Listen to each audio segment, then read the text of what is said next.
అన్నపూర్ణ అమ్మవారి కథ. అన్నపూర్ణదేవి మహాదేవుడి రూపమైన పరమశివుని భార్య, భక్తులకు అన్నాన్ని ప్రసాదించే దైవీశక్తి. ఈమె కథ శ్రీ పరమశివుడు చేసిన ఒక ఆసక్తికరమైన పరీక్షను తెలియజేస్తుంది.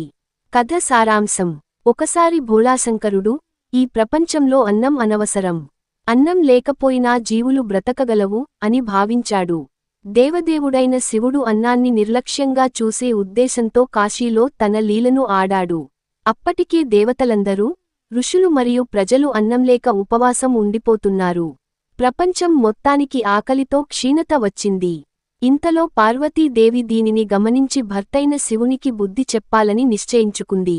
ఆమె, అన్నమే పరబ్రహ్మ స్వరూపం, దీనిని తక్కువగా చూడకూడదు అని తెలియజేయడానికి కాశీలోని మణికర్ణిక ఘాట్ వద్ద స్వయంగా అవతరించి, అన్నపూర్ణదేవిగా మారింది. అమ్మవారు అక్కడ భక్తులకి స్వయంగా అన్నప్రసాదాన్ని పంచిపెడుతూ ఉండేవారు. ఆ సమయంలో శివుడు ఆకలితో అలమటిస్తూ ఆ ప్రాంతానికి వచ్చాడు. అన్నపూర్ణదేవిని దర్శించి, నాకు అన్నప్రసాదం ఇవ్వు అని ప్రార్థించాడు.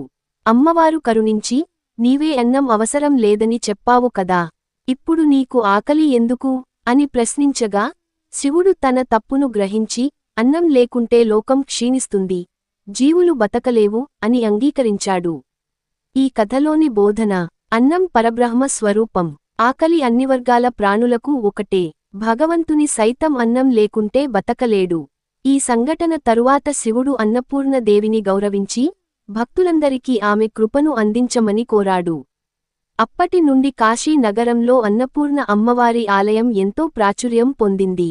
ఈ కథ వినడం లేదా చదవడం వలన మనకు అన్నదానం యొక్క మహత్తును అర్థం అవుతుంది. అన్నదానం చేయడం మహాపుణ్యం అనే తత్వం ఈ కథ ద్వారా స్పష్టమవుతుంది. అన్నపూర్ణ అమ్మవారి ఆశీస్సులతో అందరికీ శుభం కలగాలని కోరుకుందాం.